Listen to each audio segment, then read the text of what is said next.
দেশের 265 জন মানুষের প্রাণ চলে গেছে, তাদের চোখের জল, এই যে প্রিয়জনকে খুঁজে বেড়ানোর জন্য তারা এদিক ওদিক দৌড়দৌড়ি করছেন। আমি আসবো পাইলট সুমিত সেনের কাছে। সুমিত সেন, এই প্রশ্নটা থাকবে, দেখুন গতকাল যেভাবে এই ভয়ঙ্কর দুর্ঘটনাটি ঘটেছিল, বিমানটি যেভাবে ভেঙে পড়েছিল, বিস্ফোরণ আগে হয়েছিল না পরে হয়েছিল সেটা অবশ্যই আপনি যদি আপনার বলার মাধ্যমে তুলে ধরেন।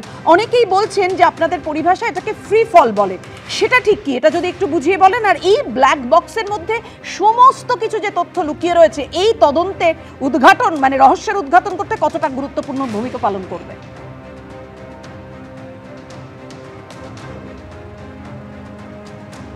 হ্যাঁ, পাইলট সুবীর সেন।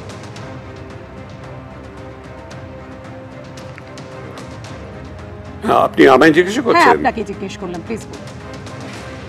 আচ্ছা, ওকে। হ্যাঁ, মানে প্রথমেই বলি ব্ল্যাক বক্সের ব্যাপারে। ব্ল্যাক বক্স যদিও নামটা হচ্ছে ব্ল্যাক, কিন্তু এটা অরেঞ্জ কালারের, ব্রাইট অরেঞ্জ কালার, যাতে করে দুর্ঘটনার পর ওটা খুঁজে পেতে খুব সুবিধা হয়। আর ওর দুটো এলিমেন্ট আছে, একটা হচ্ছে গিয়ে ককপিট ভয়েস রেকর্ডার সিভিআর, আর একটা হচ্ছে এফডিআর। সিভিআর হচ্ছে গিয়ে ককপিটে যে সমস্ত কথোপকথন হয় পাইলট কো পাইলটের সাথে, সেগুলো সব রেকর্ডেড থাকে। তো এমার্জেন্সির সময় বোঝা যায় যে কি কথা হয়েছিল লাস্ট মিনিটের সময়, বা অ্যাক্সিডেন্টের আগে বোঝা যায় যে কথাবার্তা কি হয়েছিল, টাওয়ারের সাথে কি হয়েছিল, নিজেদের মধ্যে কি কথাবার্তা হয়েছিল ইত্যাদি। আর আরেকটা জিনিস হচ্ছে এফডিআর, ওটা হচ্ছে ফ্লাইট ডেটা রেকর্ডার। তবে ফ্লাইটের এইটা হচ্ছে টেকনিক্যাল রেকর্ডিং, যে ফ্লাইটের উচ্চতা কত ছিল, কি রেটে ক্লাইম্ব করছিল, কোথায় টার্ন করলো, এই সমস্ত আর কি। তো সেইগুলো এটা খুঁজতে একটু সময় লাগে। তবে সিভিআর আমার মনে হয় দুদিনের মধ্যে বেরিয়ে যাবে।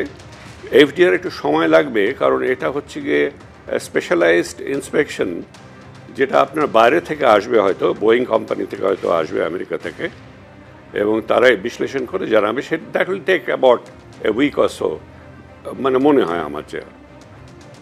একদম, আপনি যেটা বলছেন 2-3 দিনের মধ্যে বেরিয়ে আসবে এই দুর্ঘটনার নেপথ্যের কি কারণ। আমাদের নজর থাকবে তদন্তের দিকে। পাশাপাশি যারা অপেক্ষা করছেন তাদের প্রিয়জনকে খুঁজে পাওয়ার জন্য, খুব তাড়াতাড়ি তারা খুঁজে পান, কারণ শেষ আশাটুকু তো এটাই যে চোখের জলে তাদেরকে বিদায় জানাবেন। বিমানের যে ব্ল্যাক বক্স সেটি উদ্ধার হয়েছে, এবং একই সঙ্গে ফ্লাইট ডেটা রেকর্ডার সেটাও উদ্ধার হয়েছে, এবং ককপিট ভয়েস রেকর্ডার সেটাও উদ্ধার হয়েছে। এই সমস্ত যে ব্ল্যাক বক্স বা ককপিট ভয়েস রেকর্ডার এবং ফ্লাইট ডেটা রেকর্ডার, তার থেকে তথ্য নিয়েই কিন্তু ডিজিসিএ বা যারা তদন্ত করছেন এই দুর্ঘটনার, তারা কিন্তু একটা মীমাংসায় পৌঁছাতে পারবেন যে কিভাবে বিমানটি দুর্ঘটনা হয়েছিল।